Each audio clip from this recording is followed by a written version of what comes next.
How do? Vicks Vapo Rub for all those breathing needs. We are at Genesis chapter 30, looks like. And we left off with Leah having all her children. Then it says she left off bearing. And when Rachel saw that she bare Jacob no children, Rachel envied her sister and said unto Jacob, Give me children, or else I die.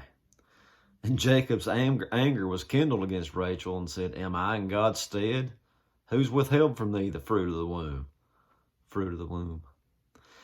And she said, Behold, my maid Bilhah, go in unto her, and she shall bear upon my knees, that I may also have children by her. And she gave him Bilhah, her handmaid, to wife, and Jacob went in unto her. You notice anytime these guys' wives offer them an extra woman, I ain't seen one of them turn them down yet, have you? And that's not the only one. He gets another one here. Bilhah conceived and bare Jacob a son, and Rachel said, God has judged me, and also heard my voice, and has given me a son. Therefore she called his name Dan. I don't know why I can't read anymore. Let's continue on. It says, Bilhah, Rachel's maid, conceived again, and bare Jacob a second son. And Rachel said, With great wrestlings have I wrestled with my sister, and I have prevailed. And she called his name Naphtali. Now, when Leah saw that she had left bearing, she took Zilpah, her maid, here comes another one, and gave her to Jacob to wife. And Zilpah, Leah's maid, bare Jacob a son. And Leah said, A troop cometh, and she called his name Gad. Zilpah, Leah's maid, bare Jacob a second son. And Leah said, Happy am I, for the daughters will call me blessed. And she called his name Asher. And Reuben went in the days of wheat harvest, and found mandrakes in the field, and brought them unto his mother Leah. Then Rachel says to Leah, Give me, I pray thee, of thy son's mandrakes. I don't know what a mandrake is, but here in my little study Bible it says, This is an herb of the belladonna family, considered to be an aphrodisiac. So I guess that's some Old Testament Spanish fly for all that you all that know what that was. Anyway, it says, she says unto her, Is it a small matter that you've taken my husband? And would you take away my son's mandrakes also? And Rachel said, Therefore he, Jacob, shall lie with you tonight for your son's mandrakes. So she's essentially pimping Jacob out to get mandrakes. Jacob comes in from the field in the evening, and Leah went out to meet him and said, You must come in unto me, for surely I have hired you. Pretty much what that is. She says, I've hired you with my son's mandrakes, and he lay with her that night. And God hearkened unto Leah, and she conceived and bare Jacob the fifth son. And Leah said, God has given me my hire, because I have given my maiden to my husband, and she called his name Issachar. And Leah conceived again and bare Jacob the sixth son. And Leah said, God has endued me with a good dowry. Now will my husband dwell with me, because I've borne him 6 sons. And she called his name Zebulun. So she's still deluded. She thought that after the first son, the second, the third, the fourth. Here she's giving him 6, and he still don't love her any better than he ever did. He always loved Rachel. It says, and afterward she bare a daughter also, and called her name Dinah. And she'll come into play a little bit here later. It says, God remembered Rachel. I love it when God remembers people. You know, God remembered Noah. God remembered Sarah and Abraham. God remembered the children of Israel. God remembers Rachel. Remembers Rachel.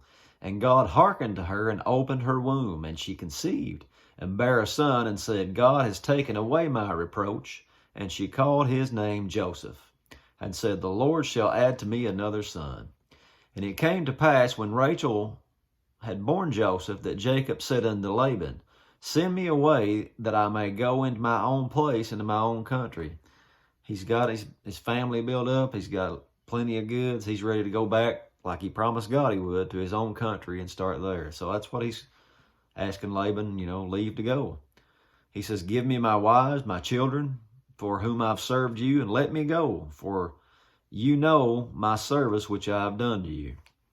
And Laban says unto him, I pray you, if I have found favor in your eyes, tarry, for I have learned by experience that the Lord has blessed me for your sake. He's been with him 14 years at least. and he's noticed that God's blessing him because of Jacob. That still happens. If you've got a godly person in your life, hang around them. Some of that'll spill off on you. God's going to bless that person. And if you're good to them, you'll reap the reward of that too.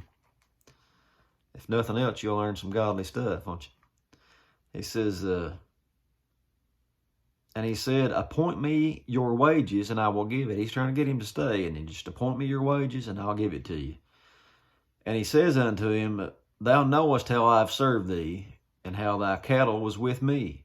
For it was little which thou had before I came, and now it's increased unto a multitude. And the Lord has blessed you since my coming, and now when shall I provide for my own house also? And he said, what shall I give you? And Jacob said, you shall not give me anything. If you will do this thing for me, I will again feed and keep your flock. Remember, Jacob's you got two businessmen going at it here, and Jacob, he's gonna get the better of him here. And it's weird. I know all kinds of weird supernatural stuff happens in the Bible, and you're getting ready to see one that I can't really explain, but let's see it when we get to it here. He says, I will pass through all the flock today, removing all the speckled, spotted, brown cattle among the sheep, all the spotted and speckled among the goats, and that shall be my hire. Now, I'm assuming probably the speckled and the ring-streaked and all that stuff and speckled, that probably wasn't the best, looking of the livestock. You probably wanted the one that looked like it didn't have no blemish. I'm assuming that. But Jacob says, you give me that portion, and that'll be mine. And he says, so shall my righteousness answer for me in time to come, when it shall come for my hire before your face. Every one that is not speckled and spotted among the goats, brown among the sheep, that shall be counted stolen with me. So if you find any that's not got all these spots on them, consider that I've stole it from you, even though we know he's not going to. Just a figure of speech, I assume. He says, Laban said, behold, I would it might be according to your word. And he removed that day the he-goats that were ring-streaked and spotted, and all the she-goats that were speckled and spotted, and every one that had some white in it, and all the brown among the sheep, and gave them into the hand of his sons. And he set 3 days' journey betwixt himself and Jacob fed the rest of Laban's flocks. So he's still taking care of all of them. And Jacob took him, here's where it gets weird. Jacob took rods of green poplar and of the hazel and chestnut tree, and peeled white strakes in them, and made the white appear which was in the rods. So he's peeling back so the white shows, I guess. He sets the rods which had the peel before the flocks in the gutters. So he had these gutters that would catch the rain and go into the water trough. And he says, when the flocks came to drink, that they should conceive when they came to drink. So they'd come to drink, and they'd come to, do a little more than drinking, I guess. But it says, when the flocks conceived before the rods that he set before, it brought forth cattle ring-streaked, speckled, and spotted. So it's something to do with those rods. When he would put it before their eyes while they were mating, then that would cause them to give birth to offspring that had the ring-streak and the speckled and the spotted.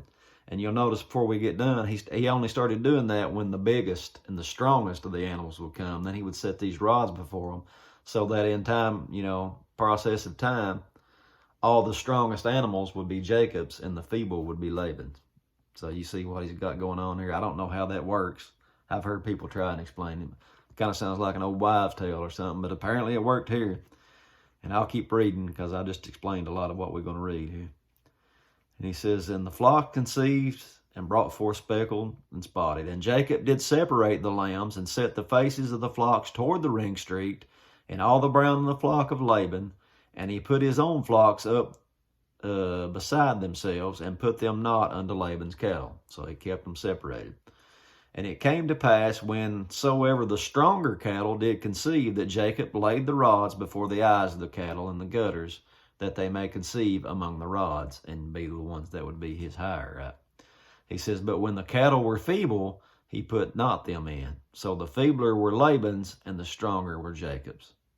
And the man increased exceedingly, and had much cattle, maidservants, men servants, camels, and asses.